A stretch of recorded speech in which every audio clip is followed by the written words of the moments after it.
Actually, sir, I'm here at my own request. Kevin Costner's 1990 masterpiece Dances with Wolves may have won 7 Oscars, earned over $124 million worldwide, and cemented his place in Hollywood history. But behind its sweeping cinematography and heartfelt performances lies a complicated story of risk, resilience, and remarkable mistakes. From rifles that didn't exist in 1865 to language errors that made native speakers laugh, the film is a case study in how Hollywood can both honor and distort history. Yet its journey from a rejected idea to an international phenomenon is as compelling as the story it tells. The film began with Michael Blake, a struggling writer in 1986 who was broke, homeless, and living in his car. Having written more than a dozen unproduced scripts, his dream seemed over. Hungry and desperate, Blake approached his old friend Kevin Costner, whom he had met at USC. He pitched an idea about a disillusioned Civil War soldier who finds himself living among the Lakota Sioux. At first, Costner wasn't impressed. Hollywood executives usually found Blake difficult to work with, but something about the concept stuck with him. Instead of buying the screenplay outright, Costner suggested Blake write it as a novel. First, a surprising suggestion, given that Blake had never written a book and was barely surviving. Washing dishes for $3.35 an hour in Arizona. Determined, Blake spent 2 years writing, often in his car, supported by a sleeping bag and stove Costner sent him so he could focus on the work. More than 30 publishers rejected the manuscript before Fawcett Books finally offered him a $6,500 advance. Costner had already purchased the film rights before the book's release. Together with producing partner Jim Wilson, he shopped the project to every major studio. No one wanted it. The memory of Heaven's Gate, a 1980 Western flop, haunted Hollywood. Studio executives mockingly called the project Kevin's Gate and balked at funding a $15 million Western with extensive Lakota dialogue. Costner was determined. When the budget went over, he invested $3 million of his own money. He insisted on directing the film himself, even though other directors wanted to cut crucial parts of the story's Civil War sequences, the character of stands with a fist, and the use of authentic language. Costner refused, believing that every scene mattered. 17 studios passed on the project before Orion Pictures, nearly bankrupt themselves, agreed to fund it for $10 million, granting Costner complete creative control, including the final cut. Casting broke barriers for the time. Costner insisted on Native American actors in native roles, finding talent from reservations and open calls. Mary McDonnell, after more than 200 auditions for Stands with a Fist, landed the role and learned Lakota for authenticity, later being adopted by a Sioux family in recognition of her work. Graham Greene, then little known outside Canada, earned an Oscar nomination for his portrayal of Kicking Bird. Rodney A. Grant was cast at the last minute as Wind in his hair, bringing genuine lived experience to his role. Lakota professor Doris Leader Charge translated the script and coached actors, ensuring as much accuracy as time allowed. The production faced brutal South Dakota weather. The emotional final farewell scene between Costner's character John Dunbar and the Sioux tribe had to be filmed weeks apart, causing glaring continuity issues. Costner is dressed lightly in some shots despite the snowy backdrop because one day of shooting had been warm and the rest was in a snowstorm.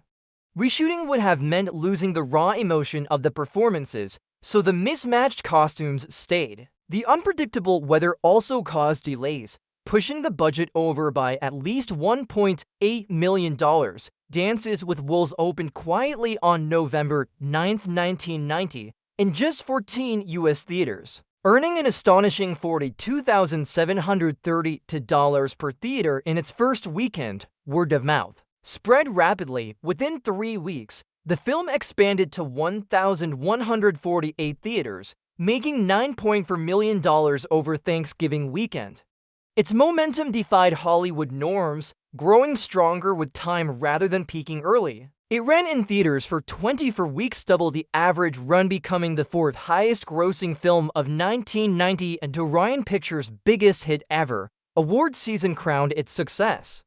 The film led the 1991 Oscars with 12 nominations, winning 7, including Best Picture and Best Director for Costner, only the fifth person to achieve that on a debut film. It was the first Western to win Best Picture since 1931's Cimarron. The Golden Globes had already recognized it with Best Motion Picture Drama, Best Director, and Best Screenplay. International audiences embraced it as well, contributing $240 million overseas, making it the third highest-grossing film worldwide that year. In 2007, the Library of Congress selected it for preservation in the National Film Registry, yet for all its authenticity efforts, the film had glaring historical and cultural inaccuracies. Costner's rifle, a King's Patent Henry model, didn't exist until 1866, and in some scenes, he fires it without working the lever, physically impossible. The ammunition shown was also historically wrong, uniform mistakes, incorrect insignia, and geographical liberties, such as moving Fort Sedgwick from Colorado to South Dakota, all slipped through. Cultural missteps were more serious. Russell Maines, a Lakota activist in the cast, criticized the film for its misuse of the Lakota language.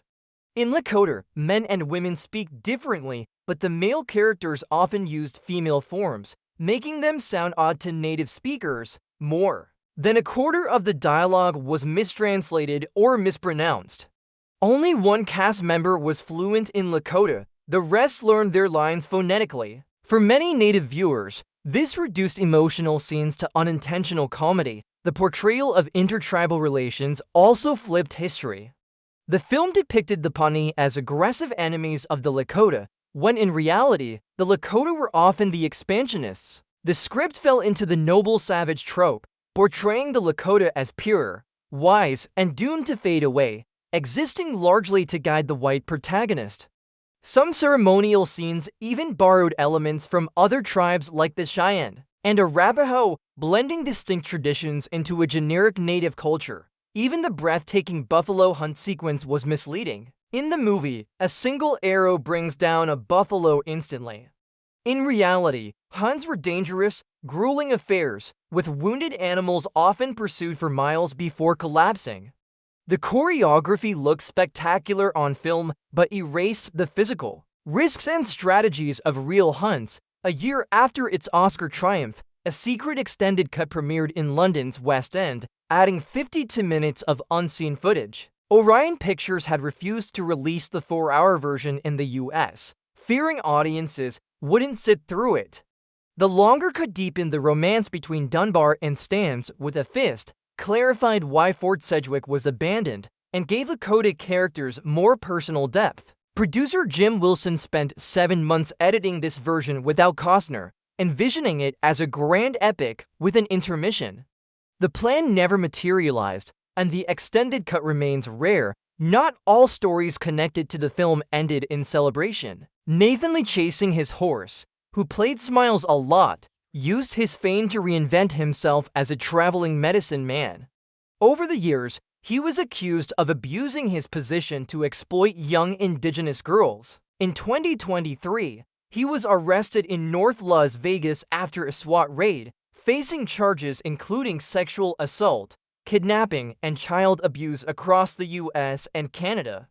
His trial is scheduled for January 2025, with 21 felony charges that could bring a life sentence if convicted. The case has prompted Native communities to tighten vetting processes for spiritual leaders and stands as a grim reminder of how fame can be misused. Dances with Wolves remains both a landmark achievement and a flawed historical epic. Its success revived the Western genre, brought Native American culture into mainstream cinema with unprecedented dignity, and proved that audiences would embrace a slow, subtitled, 3-hour film. But its mistakes, both historical and cultural, are a reminder that even the most well-intentioned Hollywood production can distort the truth.